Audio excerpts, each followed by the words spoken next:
Tonight on Retro Rides Garage, we are not chasing myths, we are chasing ink. Real timing slips, dated and signed, the kind you find folded in a glove box, will decide who earns the word legendary over 402 meters. From quiet-looking streetcars that snap hard off the line to factory lightweights and a modern storm that rewrote the tower printer, every pick on this list proved itself under lights, in front of a scoreboard with witnesses. We will talk traction, launch routines, gearing, and the simple habits that turn a soft 60-foot into a crushing back half. We will show why trap speed tells the truth when rumor does not, and why a short burnout, a shallow stage, and a calm squeeze of throttle still rule a Friday night. Keep your eyes on the boards, because the numbers matter here, not decals or campfire stories. 10 cars, 10 paper trails, from old super stock legends to a showroom terror that bent the rulebook. Roll to the beams, take a breath, and listen for that clean hit. This is Mopar history measured, recorded, repeatable. Let the clock speak, let the slips speak, and let the truth about the quarter mile write the story you are about to watch. We open with the 2015 Dodge Challenger SRT Hellcat, the car that put showroom drag racing back on the map. Supercharged 6.2-liter Hemi, 707 horsepower and 650 lb-ft, plus the quick-shifting torque flight 8-speed and launch control, meant ordinary owners could buy a key fob and run real numbers. Period timing slips from magazines and Friday Test and Tune lanes show the automatic on stock P0 tires running 11.2 to 11.7 seconds at roughly 124 to 127 miles per hour, with well-driven manuals usually a tick slower but still deep in the 11s on good air. Bolt-on drag radials, and the same factory tune has gone 10s, mirroring Dodge's 10.8 claim under Inter-A-style prep. The recipe is simple: a fat, flat torque curve, intercoolers that hold intake temps, and a chassis that plants weight without drama. Even with curb weight north of 2 tons and a tall 2.62 axle in the A8, the wide ratios keep boost on Boyle and MPH climbing. That's why the legend is documented in ink, dated timing slips coast to coast, not barstool stories. Drivers learned the launch, short burnout, soft hit, then squeeze as the chassis settled, and 126 to 128 miles per hour traps appeared even with cautious 60-foots. Manuals, with the 3.70 rear needed finesse but rewarded tidy shifts with mid-11s. Comfort, warranty, and that savage whine sealed a legend. Next is the 1996 Dodge Viper GTS, the blue with white stripes coupe that turned drag strips into proving grounds for bravery. Its 8.0-liter aluminum V10 made 450 horsepower and 490 lb-ft, moving about 3,400 to 3,500 pounds with no traction control and, in early cars, no ABS. With a Tremec 6-speed and a 3.07 rear, it hit the traps hard in second and third, and period timing slips from magazine tests and local tracks routinely show low 12s at 116 to 119 miles per hour, with hero passes dipping to 11.9 on cold nights. The car's secret isn't gadgetry.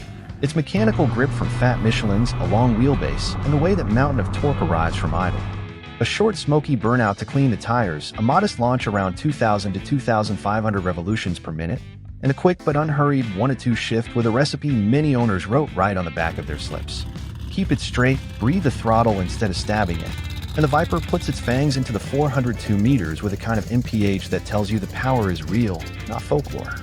Drivers nationwide logged 12.0 to 12.3 slips bone stock and often found a 10th with cool air and sticky prep. Stickier tires helped the 60-foot, but MPH told tale, high teens most nights, proof of true power. No nannies, just torque, gearing, and nerve, written in ink on dated timing slips. Third in our countdown is the 1970 Plymouth Superbird with the 426 Hemi, an aero homologation icon that still wrote honest quarter-mile numbers. Under the long nose sat the 426-inch Hemi, advertised at 425 gross HP, paired to a torque flight or 4-speed and a Dana rear, all inside a body shaped for NASCAR. Despite the wind tunnel look, the Superbird was no lightweight. Period road tests and Friday night passes show mid 15-second slips around 105 to 108 miles per hour when tuned and driven well, with many stock cars landing in the high 13s on hard street tires. That spread matches what owners saw. Dial the secondaries and ignition, catch dense air, and the MPH crept up while ET fell. Part of the challenge is launch. The aero nose keeps the front planted, great on super speedways, but on the strip you want weight to move rearward. Drivers learn to leave just off idle, roll into the throttle, and let the Hemi's broad torque carry the car through second and third without a flare of wheel spin. A good 60-foot meant a bark and a clean hook, not a long, smoky burnout. On paper, the picture is believable. Traps a tick over 105 on true street rubber, and elapsed times that start with 13 rather than a fairy tale 12. Those figures make sense for a big-bodied, big-wing machine built for ovals, yet they also explain why the Superbird earned respect on Friday nights. It could drive to the track, run a number, and head home with the wing towering in the mirror, its legend supported by dated, signed timing slips, not just posters on a garage wall. Many cars use 3.54 gears, aiding launch and trap MPH. The 1969 Dodge Charger to Daytona 426 Hemi carries a reputation made on super speedways, yet its proof over the quarter mile is stamped on thermal paper.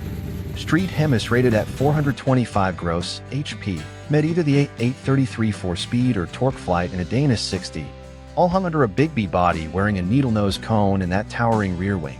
Period timing slips from magazine road tests and Friday brackets show high 13ths to low 14ths at roughly 103 to 107 miles per hour on true street tires.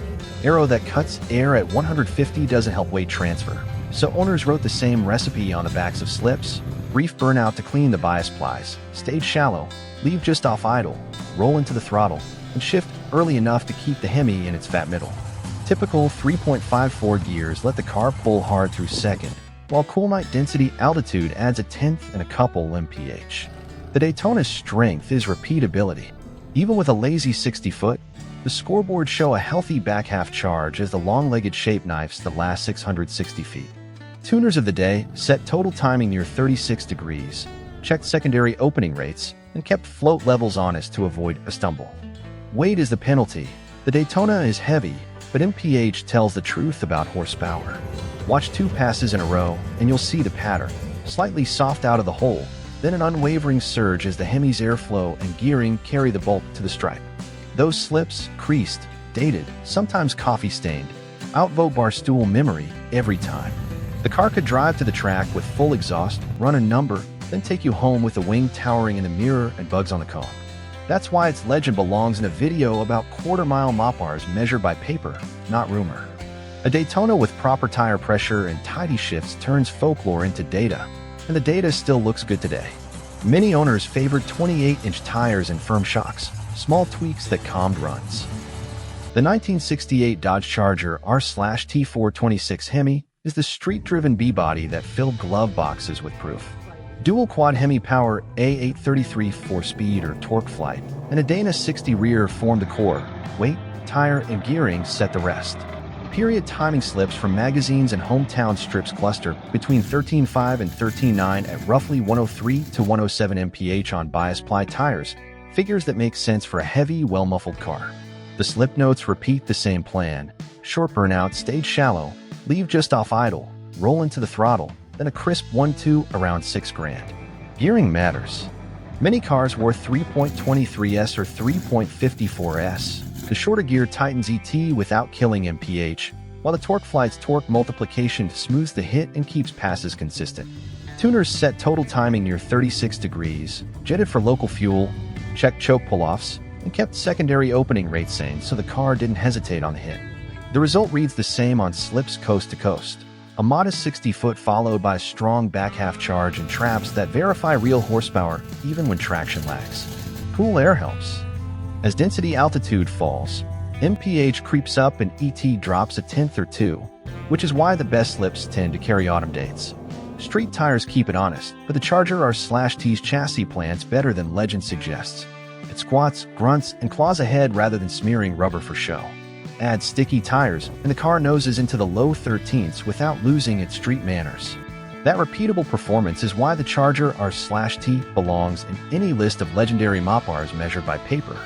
The numbers are believable, the method is simple, and the sound is unforgettable. A hard, metallic bellow on the 1-2, a steady pull in third, and a scoreboard that lights with a 13 and triple-digit speed, ink, date, track truth.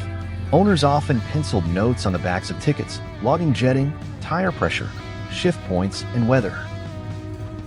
The 1970 Dodge Challenger R/T426 Hemi took the e-body shape and paired it with the same iron legend that powered so many timestamp wins. Period timing slips from tests and club nights show mid-13-second potential at 104 to 108 miles per hour in realistic street tune, with stock exhaust, full interior, and bias-ply tires. The lighter e-body helps compare with earlier B-bodies, but the story remains traction and repeatability. A tidy burnout, a soft leave just off idle, and then a measured squeeze as the chassis settles so the Hemi can work.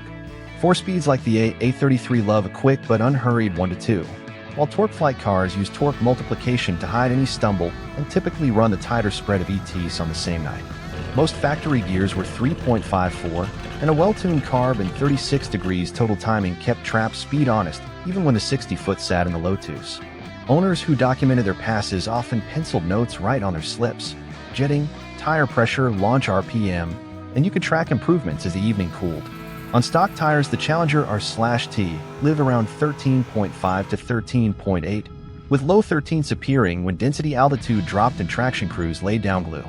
Those numbers match the shape of the car's power curve, a strong mid-range surge that keeps pulling through third, translating to Traps past 105 that verify the horsepower.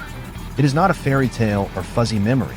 It is a stack of dated slips that show a streetable e-body Hemi driving in, running consistent 11s with help from sticky tires and 13 flat territory on real street rubber.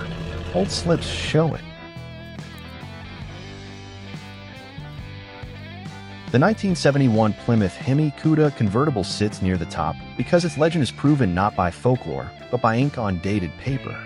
Under the shaker hood lived the dual quad 426 Hemi, advertised at 425 gross HP, backed by either a torque flight or a 4-speed 833 and the tough Dana rear. It was rare and heavy for a factory convertible, yet period timing slips from magazine tests and Friday night brackets still show honest mid-13s with Traps around 105 to 108 miles per hour on real street tires. Owners who kept notes on the back of their slips wrote the same recipe again and again: short burnout to clean the tires, leave just off idle, then feed the throttle as the chassis settles. Jetting to local fuel and total timing near 36 degrees tightened repeatability, while a 3.54 gear helped the car carry speed through second and third. The MPH tells the story, a big number that matches the Hemi's airflow even when the 60-foot is soft. On good air nights, low 13s appeared with careful shifts, and the cars drove home with full exhaust and the top still folded behind the seats. This is why the convertible Hemi Cuda is legendary over the quarter mile. Its performance verified by slips that name the track and date, not by hazy memories. It combined the glamour of a rare open-air e-body with the cold truth of measured distance and time, and the stack of creased tickets and glove boxes proves it every season. Most cars ran on bias-ply tires, so traction limited the launch, small carb and ignition tweaks, and short cooldowns kept MPH steady. The 1968 Plymouth Hemi Barracuda BO29 is a super stock weapon, thin glass, sparse trim, and a blueprint dual quad 426 Hemi created a car delivered to racers with purpose. Timing slips and early class records show 10-second performance at over 120 miles per hour when tuned as delivered, with many passes in the 10.7 to 10.9 window on the same weekend. The launch procedure that racers is consistent: brisk burnout to heat the slicks, shallow stage, bring RPM up on the converter, or with a disciplined clutch slip and roll into the hit. From there, the Hemi pulls like a pump, shifts land clean. Gearing sat at 4.56 or 4.88 with a Dana 60, and the front end carried light wheels and skinny tires. The interior and wiring reduced mass further. Racers kept a notebook of settings: jet sizes, air temperature, barometer, tire pressure, launch RPM, and shift points. Compare the notes across a weekend. Those numbers are dated lines of truth from towers and printers. The bodies were light and the engines intentional. The Barracuda could drive off the trailer, then repeat. A good car would carry the front wheel an inch or two, set down smoothly, and cleanly pull through third. Alignment, pinion angle, and leaf spring preload mattered. That is why the BO29 belongs on a list about timing slips. The BO29 package combined thin glass and minimal trim with a blueprint dual quad Hemi. Timing slips place these cars in the 10.7 to 10.9 zone at 123 to 127 miles per hour. Launch discipline was vital: brisk burnout, shallow stage, bring RPM up, ease into the hit, and keep the sidewalls round for the first 60 feet. From there, the engine pulled clean and fast back half speed. Most ran 4.56 or 4.88 gears with a Dana 60. Drivers logged jet sizes, weather, tire pressure, and shift points on the backs of tickets, then made repeat passes as air cooled to verify the tune. Alignment and pinion angle were checked so the car left square and track straight. That paper trail is why the BO29 fits a list built on timing slips. The claims are inked numbers with a date and a lane. Racers penciled jetting tire pressure and launch RPM next to weather notes, then compared passes to see which setup repeated best as dust-cooled track. The 1968 Dodge Hemi Dart LO23 is the clearest example of factory-backed quarter-mile intent. Because the proof is not a tale, it is dated paper. Built for super stock, the LO23 arrived with lightened steel, a fiberglass front clip, thin glass, minimal sound deadening, and a dual-quad 426 Hemi blueprint to breathe. Cars went to racers through select dealers, with headers in the trunk and a Dana 60. The package targeted the first 60 feet and the pull to the stripe. Period slips and class sheets show consistent 10s at over 120 miles per hour in as deliver trim, with many documented passes in the 10.5 to 10.8 window on good air. The launch routine shows the same notes: brisk burnout to heat the slicks, shallow stage, bring RPM up on the converter, or with a tidy clutch, then roll into the hit so the sidewalls stay round. A clean pass lifts the nose, sets down straight, and the Hemi pulls hard through second and third. Typical gearing was 4.56 or 4.88. Springs and pinion angle were set to plan the tires, and light front wheels reduced inertia. Racers penciled jet sizes, air temperature, barometer, tire pressure, launch RPM, and shift points on the backs of slips, then tested changes until results matched. What matters is that the numbers survive with track, date, and elapsed time, and the slips match magazine tests. The LO23 is not a comfort piece. It is a purpose tool shaped by rules, and that honesty shows in repeatability. Even when the 60-foot is lazy, trap speed lives deep in the 120s. Over 402 meters, it became legendary in the present tense, because every season produced fresh slips to pin on the board. Read the shoebox in a racer's shop and the same story appears. 10s with triple-digit speed, notes about air, tire, and shift light, and a final pass that looks quick on today's boards. That is why this Dart stands near the top of our list. A factory letter car whose legend is measured, recorded, and easy to verify. The proof stands on paper. The 2018 Dodge Challenger SRT Demon closes our list because its quarter-mile reputation was earned on paper with factory parts. In showroom trim with crate front runners, trans brake armed, torque reserve building boost, and Nitto drag radials set correctly, Dodge certified 9.65 at 140 miles per hour. Period timing slips from magazines repeat the theme, 9.8 to 10.2 at about 134 to 139 miles per hour on the recommended setup, and many 10.5s to 10.8s on pump gas with street wheels. The reason is engineering, not folklore. The power chiller ties the intercooler to the air conditioning, the after-run chiller circulates coolant, the 8-speed 8HP90 keeps ratios tight, and calibration manages a clean hit, so the 315-section tires planned instead of haze. Drivers follow a simple script: short cleanup, shallow stage, bump in, load the converter on the trans brake, release, then squeeze. 60-foots land in the mid-1.4s, trap speed climbs steadily. Weight should punish a run this quick, yet the slips disagree, because temperature control and gearing make repeatable power. Spring rates, weight transfer, and careful mapping let power leave clean, so a street-legal car posts times that once needed a trailer. Stock brakes and full exhaust remain, because the aim is repeatability. That is why the Demon is the modern Mopar benchmark over 402 meters, a car defined by date-stamped slips, not boasts.